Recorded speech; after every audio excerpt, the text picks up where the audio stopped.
Hi, I'm Kevin, and welcome back to Tractors and Life.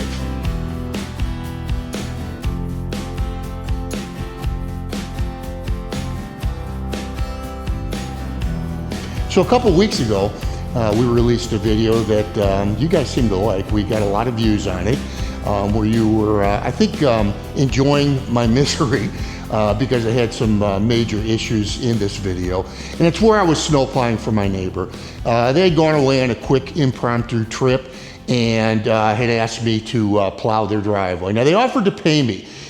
And by the way, I think one of the most disconcerting things about the video was in the comments, some people were telling me you should never help a neighbor.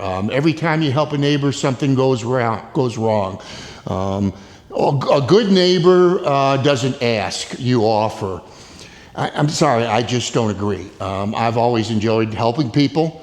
I've been blessed, and my family's been blessed, and I'm going to continue to do so.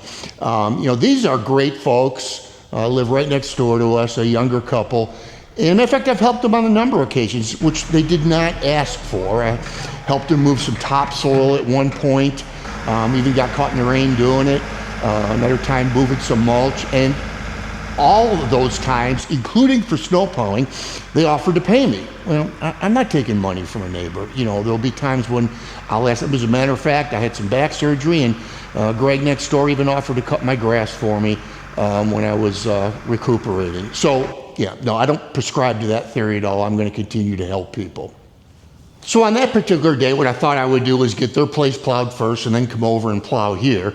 And when I was there, I discovered that they had an awful lot of ice built up on the driveway. So I thought, I'm going to go ahead and knock that down for them, make that easier. He's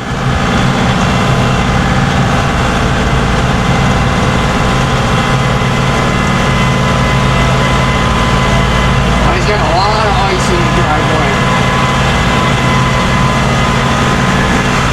If you've never plowed ice, it's a little bit more difficult for the tractor, but it went okay. And I was putting all the snow in one pile on the driveway. They got a little turnaround, and I was piling the snow there. It got to be a pretty large snowbank.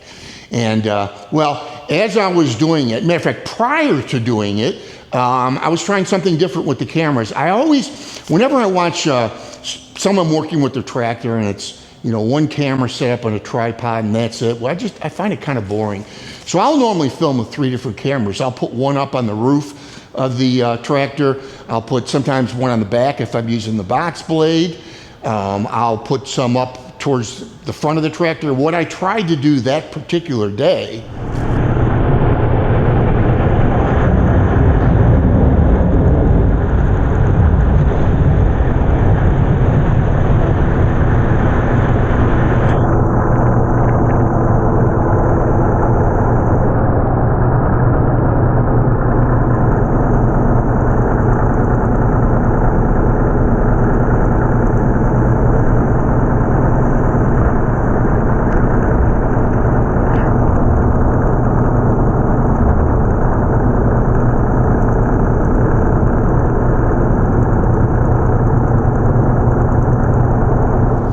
so this is the 511 grill guard. It's all metal, and I normally use these magnetic mounts, and they're pretty stout.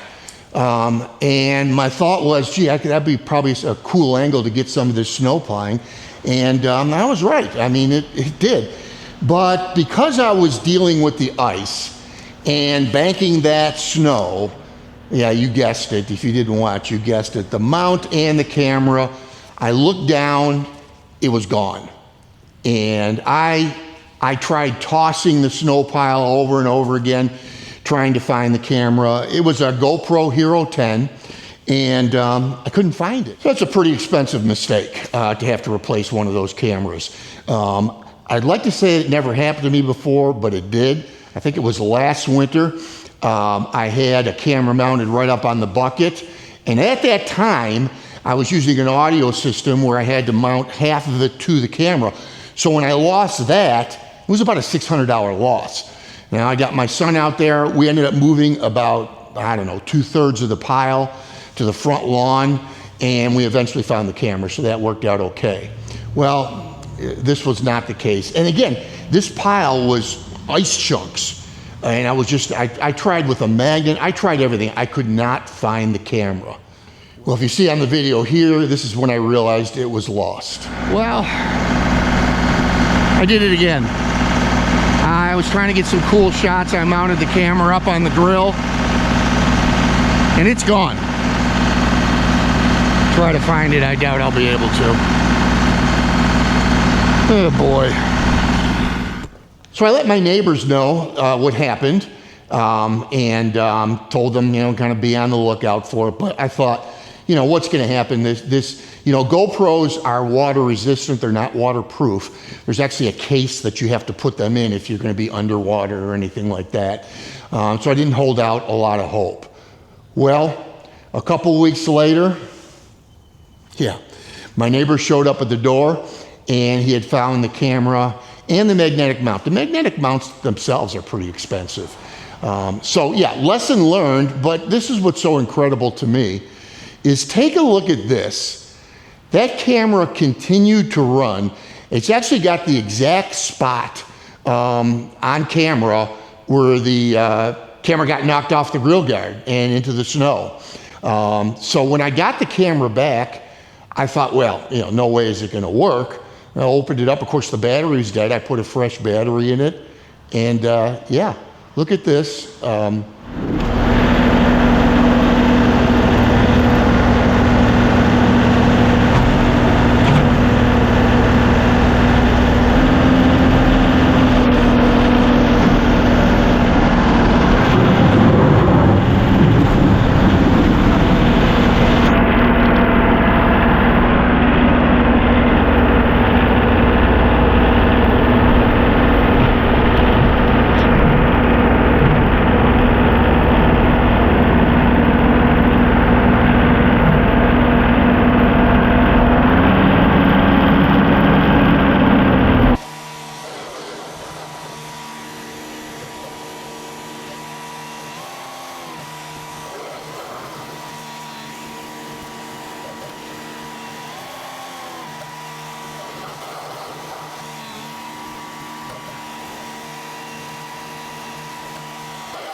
The one thing I'll say is I was right in that it was a pretty cool angle to get the snow at, but maybe not the best practice. And a lot of viewers had a great idea, which I should have thought of myself, is what I need to do going forward is to tether this somehow so that if it does fall off, it's just going to hang there and not end up in the snow.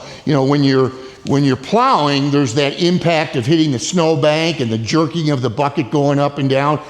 Not to mention, when it's ice, that's even more impactful on the tractor, so I think that's why this ended up falling off. So, I thought at first it was an expensive lesson.